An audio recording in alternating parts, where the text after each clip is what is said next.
Quick! Plants!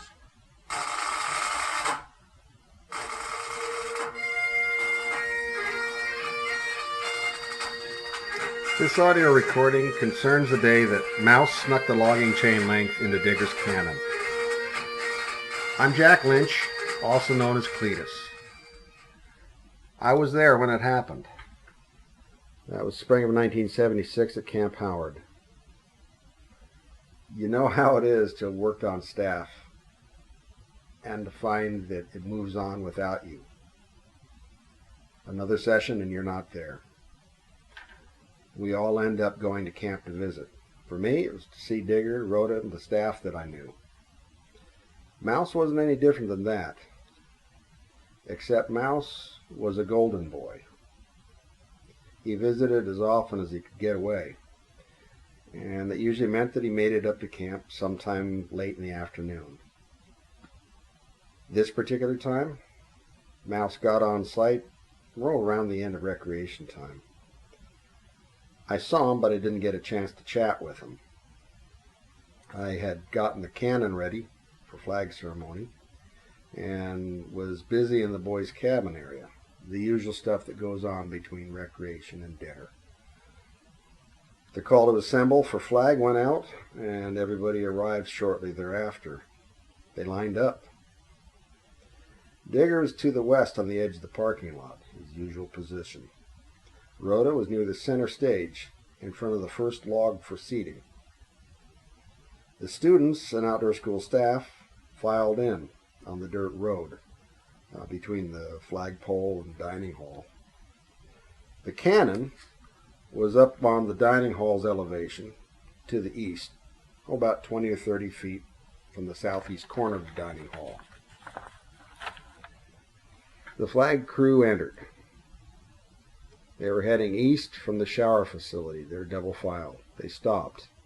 They assembled at the flagpole. They prepared to lower the colors. The order was shouted, "Salute 1." And the order to lower the colors was given. I detonated the cannon. That cannon barked loud and forcibly. You couldn't just hear it, you could feel it, just like always. And if you kept your wits about you, you could see that whole line of students jump into the air several inches. To see a whole crowd like that do that sort of thing is very entertaining. But the cannon was a little bit different this time.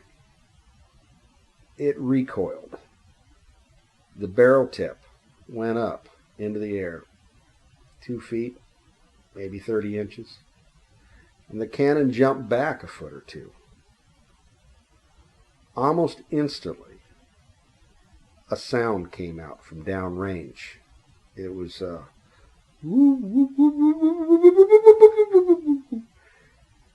and what you could hear almost instantly after that was the sound of crackling as the projectile was going south through the treetops.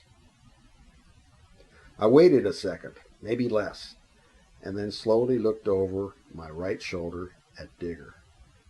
I could see Digger scan the area from my position and across the imaginary arc to the forest where that sound came through.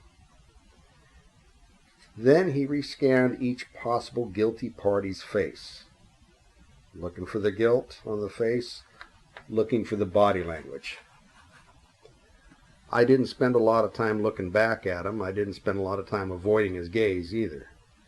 I dummied up. I didn't discuss it. Most people didn't say a whole lot. There wasn't much to be known right away. Life went on normally. That was unnatural. There weren't any secrets exposed. Just nothing. Weeks later, while camping with the Barlow brothers, Gallup, who had been the cook up there at outdoor school, a good friend, asked who did it. The admission was made, and the whole event was replayed bit by bit, and every detail was savored, I tell you. That was a very good time to be sitting around and socializing with the guys. Nothing more was spoken for a long time. The basic details of it were, I loaded the cannon with black powder, I think it was triple F, 5 or 6 cardboard wads that were die cut, and it was all rammed home. While no one was around, the chain was slipped down into the cannon, about a 30-inch chain. When the cannon was detonated, the chain flew out and did its job. I don't think the students really realized what all was going on. Some of the JC might have, some of the staff might have. Digger was the one that wanted to get to the bottom of it. And there wasn't anybody talking, bragging, or repeating anything. It just sort of died out.